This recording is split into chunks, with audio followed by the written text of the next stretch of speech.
Mes frères bien-aimés, si vous le voulez bien, nous allons laisser le Christ aux apôtres, puisqu'il est en train de leur expliquer qu'il est dans le Père, et comme nous le croyons déjà, eh bien, ces choses faites, nous laissons de côté cet évangile, qui est une parole désormais acquise dans notre propre cœur et dans notre intelligence, et nous allons en direction de la ville d'Antioche, de Pisidie, et nous allons tenir compagnie à Saint Paul et à Saint Barnabé, comme on est bien avec ces grands apôtres, aussi intrépides qu'évangéliques. Vous avez vu ce qui s'est passé, ils sont arrivés dans cette ville, et tout de suite la ville se rassemble. Ah là, il n'y avait pas de réseaux sociaux, mais ça marchait bien parce que ça marchait du bouche à oreille, et c'est là l'essentiel. Vous savez vous-même, mes frères bien-aimés, lorsque vous dites à quelqu'un, j'ai lu ce livre, j'ai entendu telle personne, j'ai suivi telle conférence, et que vous en avez été bouleversé, et que vous le dites, eh bien, il est évident que vous faites mouche dans le cœur de celui qui vous écoute, bien plus qu'à travers tous les réseaux de communication qui disent la même chose à tout le monde.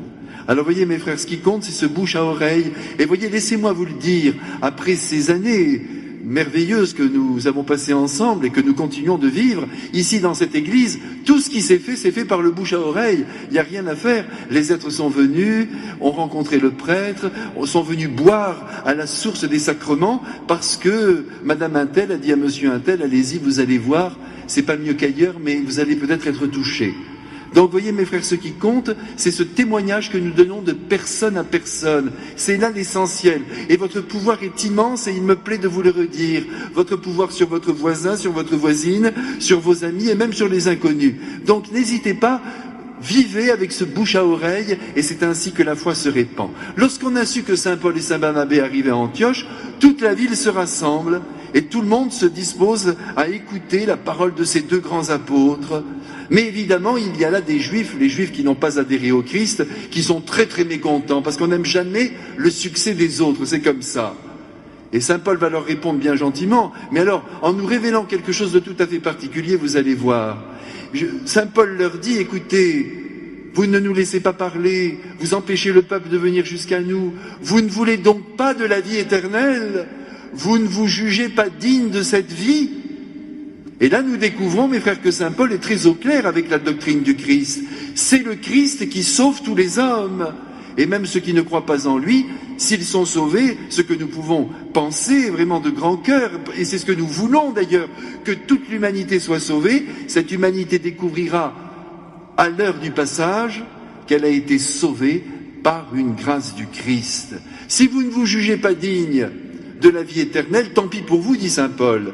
Eh bien, c'est l'occasion pour moi de continuer ma route et d'aller vers les nations, car j'ai été constitué apôtre des nations. Alors ça, mes frères, c'est tout à fait saisissant, parce que nous comprenons que le plan de Dieu à l'égard de toute l'humanité, pas seulement du peuple d'Israël, se met en route en raison de l'endurcissement du cœur du peuple d'Israël. C'est quand même inouï. Dieu va se servir de cet endurcissement alors qu'il aurait voulu que le peuple d'Israël se rendît à la parole de Jésus. Eh bien, Dieu va se servir de cet endurcissement pour répandre l'évangile à l'extérieur d'Israël et vous atteindre, vous tous, mes frères, et moi avec vous. Ça, c'est quand même extraordinaire. Et alors, évidemment, le peuple juif à Antioche, là, ne se laisse pas faire. Et ils vont essayer de mettre en place tout un jeu d'influence pour empêcher l'influence de Saint Paul, c'est-à-dire l'influence du Christ qui parle par lui. Alors ils vont toucher les notables de la ville, des femmes influentes, parce qu'avec les femmes là aussi du bouche à oreille, ça va vite, c'est comme ça.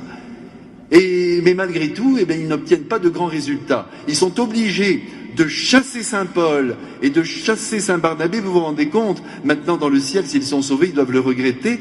Ils ont chassé hors de leurs frontières ces deux grands apôtres lumineux à l'extrême, ce qui leur permettra d'ailleurs de répandre encore la parole de Dieu en direction d'Iconium et dans la ville elle-même. C'est très grand, vous voyez, dans notre propre existence, mes frères bien-aimés, il faut bien le comprendre. Les échecs que nous rencontrons, les obstacles qui sont devant nous, servent le plan de Dieu. Quand on se dit ça, on assume beaucoup mieux les difficultés qui nous tombent sur la tête. Dites-vous que les choses qui n'ont pas marché dans votre vie ne devaient pas marcher. Il y avait là une intention divine, mystérieuse. Et si cet échec ne venait pas de Dieu, mais des circonstances, Dieu s'est servi de ces circonstances pour mettre en place parfaitement votre plan de vie. Acceptez, mes frères, cette pédagogie divine qui nous dépasse complètement, mais qui est vraiment le chemin que Dieu prend pour construire notre propre vie avec lui et sur lui. Alors mes frères bien-aimés, nous sommes bien d'accord maintenant, nous remercions les apôtres qui sont allés vers les païens et qui nous ont atteints, ils ont atteint nos intelligences et nos cœurs, nous leur disons merci à ce Saint Paul et à Saint Barnabé qui sont maintenant dans la gloire éternelle. Un jour on les verra, quel mystère mes frères, car ils sont morts depuis 2000 ans, mais il n'y a rien à faire, ils sont vivants maintenant. C'est beau mes frères de sentir tout ce monde surnaturel, la Sainte Vierge évidemment, Jésus, le Père, le Saint-Esprit. Quel spectacle! Les anges, Saint Pierre, Saint Paul, tout le monde est là. Saint Barnabé, on leur dit merci, parce que c'est par eux que la vie éternelle nous a été donnée.